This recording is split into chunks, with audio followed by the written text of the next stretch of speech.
హన్మకొండలోని arts science college గ్రౌండ్లో 3 గంటలకు లక్షలాది మందితో నిర్వహించేటువంటి ఈ రాష్ట్ర స్థాయి ఓసీల శుభాకాంక్షల సభకు మన మానకొండ మండలం నుంచి పెద్ద తల్లి వచ్చి కనీసం మన మానకొండ మండలికి వెళ్ళే ఒక 2000 మంది ఇక్కడికి తల్లిపోవాలని చెప్పి మనం ఈ సందర్భంగా మీరందరూ తల్లాలని చెప్పి నేను ఈ సందర్భంగా సూచిస్తున్నాను.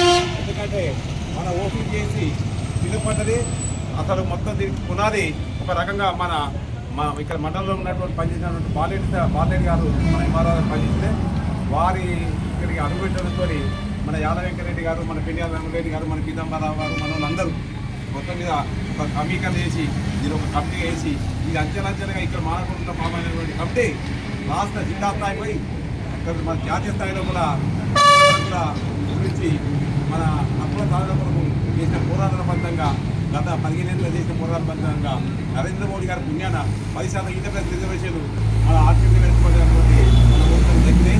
ఈ రిజర్వేషన్ల మీద అవాకులు సేవాకులు పేర్లు కొందరు అసందర్భ ప్రేలాపనలు చేస్తున్నారు. ఈ 5% ఉన్న కొందరు ఇదంతా చేసిన దానికి మన స్ట్రెంత్ను చూసుకోవాలి, మన ఐక్యంగా ఉంటేనే మన హక్కు సాధిస్తున్నామని చెప్పి ఈ సందర్భంగా మనందరం కలిసి రావాలి. ఎందుకంటే ఈడబ్ల్యూఎస్ రిజర్వేషన్ కొన్ని దిక్కులు చక్కగా అమలు అయితే లేదు. ఇంకొక విషయం చెప్పాలి, ఈడబ్ల్యూఎస్ సర్టిఫికేట్ బాపతి కేంద్ర ప్రభుత్వం ఇచ్చిన మార్గదర్శనం ప్రకారంగా 5 లక్షలు ఉన్నది. కానీ మన ఓసీ చేసి పోరాళ్ళ ఫలితంగా ఇక్కడ మన గవర్నమెంట్లో తెలంగాణ గవర్నమెంట్ ముఖ్యంగా వినోద్ కుమార్ గారి సహకారంతో 8 లక్షల ఆదాయ పరిమితి కూడా ఉన్నది. చాలా మందికి ఆ జీవోత్సవం సంఘం కూడా తెలియదు, ఎంఆర్ఓలు కూడా మనకు అది చేస్తారు.